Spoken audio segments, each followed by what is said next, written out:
Today, I'm going to talk about 5 common behaviors that push men away, even when your heart's in the right place and your intentions are good. No judgment, just truth. By the way, I've made all of these mistakes myself. They're more common than you think. Sometimes we don't even realize we're doing them. Hi, gorgeous. Welcome back to the channel. If you're new here, my name is Mireille Nicole. I'm the creator of the Happily Ever After method, and I'm all about helping you tackle the tough stuff in love with grace and wisdom.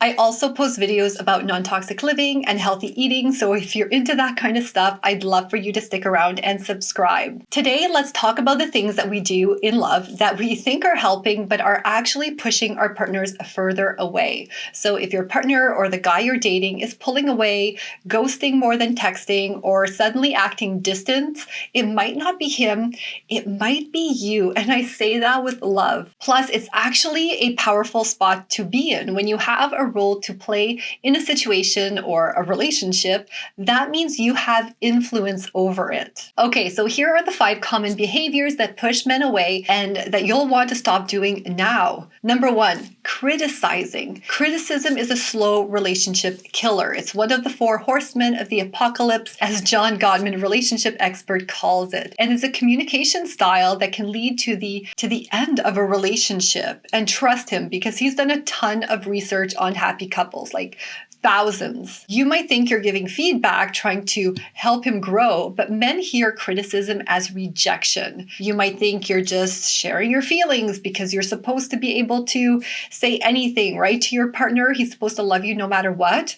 But men hear that as, I'm not good enough. And that little, why didn't you think to text me, sounds to him like you can never do anything right, even if that's not what you meant. And I know that's not what you meant. Now, some of you are probably saying, well, I just want to communicate. And as a couple, we should be able to express anything to each other and be able to handle it. Yes, I guess, but words, tone, and timing do matter. And just because he's your partner doesn't mean you should be able to get away with saying things that might feel rude, harsh, or sarcastic, or even mean to him. But that's just my opinion. But what I do know is that men thrive on appreciation, and criticism deflates them.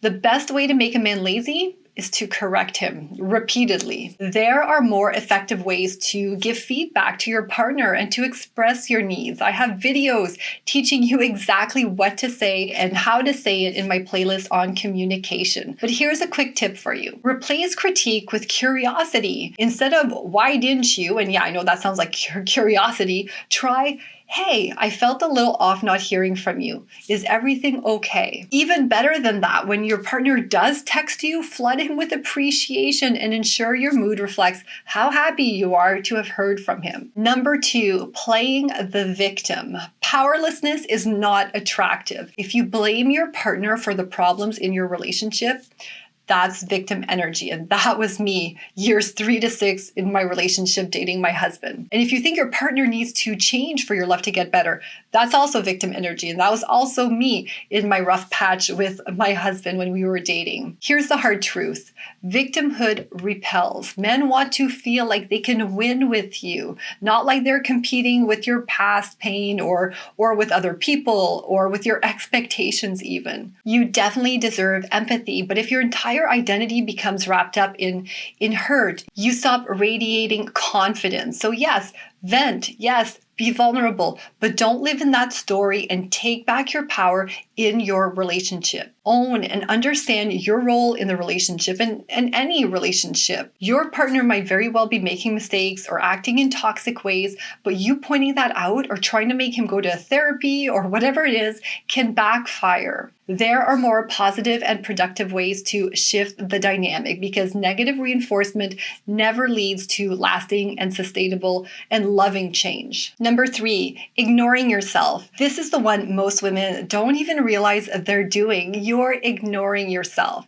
You stop doing what made you glow and what attracted him to you in the first place. Maybe you stop going to the gym so much, or you stop even journaling or spending time with your friends or pursuing your goals because your world now orbits around him or the relationship or your family together. And that's totally fine to some extent. Please don't interpret this as me telling you to start ignoring your husband or ignoring your kids. Of course not. But So while you might think it's romantic or to be expected from you in a relationship, or if you're not tending to everything nobody else will, or you don't have time, he feels that. And that's not where the magic is. The version of you he fell for, she had her own life. Bring her back. She had hobbies. Just integrate her into your new life. Because of course, it's not going to be the same as before. My husband and I go mountain biking with a group of people every week, and we generally always go together. And I love being active and going out, especially obviously when it's nice out and the weather is great.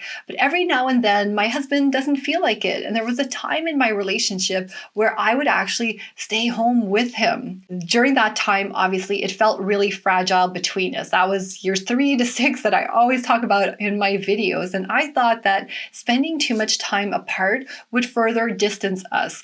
And if I wasn't there all the time, how could we work on things? But since learning what pushes men away, I just go and I do my thing anyways. He's a grown man. He can figure out supper on his own. I'm confident in our relationship now, and time apart only makes us stronger. And when I get back, I'm excited to see him, and we have new things to talk about and to fill each other in on. That being said, my husband and I do spend a lot of time together because we genuinely enjoy each other's company now more than ever that we've worked through things. However, we still make sure to have our own nights or days out every now and then. Okay, number 4, managing or mothering. Mothering kills a mystery.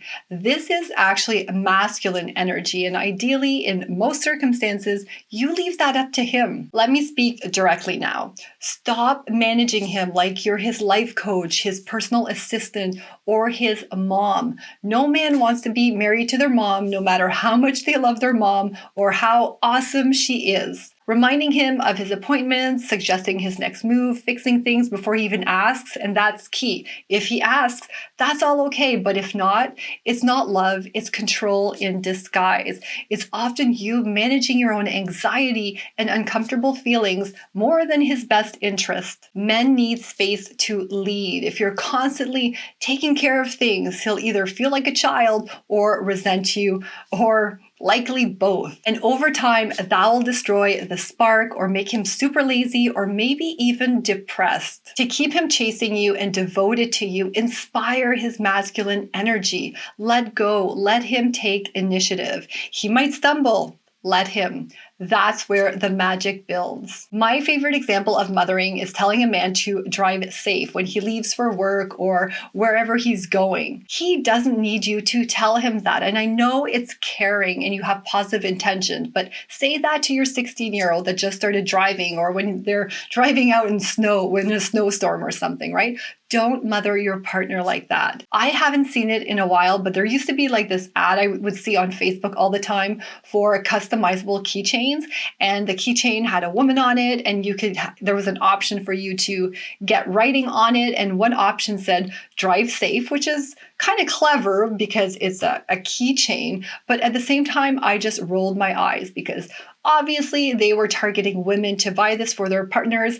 And it sounds cute and sweet and thoughtful, but it's mothering. You're way better off saying something like, I can't wait to see you when you get home, you sexy beast, or something like that, right? That's the vibe that attracts him to you. Mothering just pushes him away. And finally, number 5, anxious energy. Attraction lives in calm and certainty. And I used to be anxious in years 3 to 6 of dating my husband. That was our biggest rough patch, like I said, and my anxiety was definitely not helping us out, and it definitely wasn't putting me in my power. It was just pushing him away. Anxious energy is one of the biggest attraction killers, another one, and most of us don't even realize we're doing it. That could be rapid fire texting, over-analyzing, constantly needing reassurance of any kind, or trying to DTR after one date. It's exhausting. That anxiousness doesn't say I care, it says I don't trust you. And men feel that energy even before you even before you speak. Now here's the shift. Okay, always double check your intention. Are you really doing it for him and for the relationship, or are you doing it because you need to feel better, because you feel anxious and you think you need something from him to make that happen? Regulation is sexy. Calm confidence creates mystery, and mystery builds attraction. All right, now you've got the awareness. I've given you the 5 things that push men away. But if you're ready for next steps and something really practical and easy things you can do today just to build more connection and to deepen that trust and feel seen in your relationship, I've put together a powerful tool just for you. So it's called the Relationship Success Checklist with 25 daily actions you can take and choose from to shift that dynamic in your relationship. It's my gift to you, and I'll put it in the description below. I'll put the link so you can download it. So just to recap, if he's pulling away, check in with these 5 behaviors. Number 1, are you criticizing? Number 2, are you playing the victim? Number 3, are you ignoring yourself? Number 4, are you managing him? And number 5, are you leading with anxious energy? Awareness isn't shame, it's power. You can shift this. I did it, and I know you can do it too. You can stop pushing him away and start pulling your power back in. Now, don't forget to subscribe for more tools, mindset shifts, and real talk, because high value love starts with a high value you. Now watch this video next.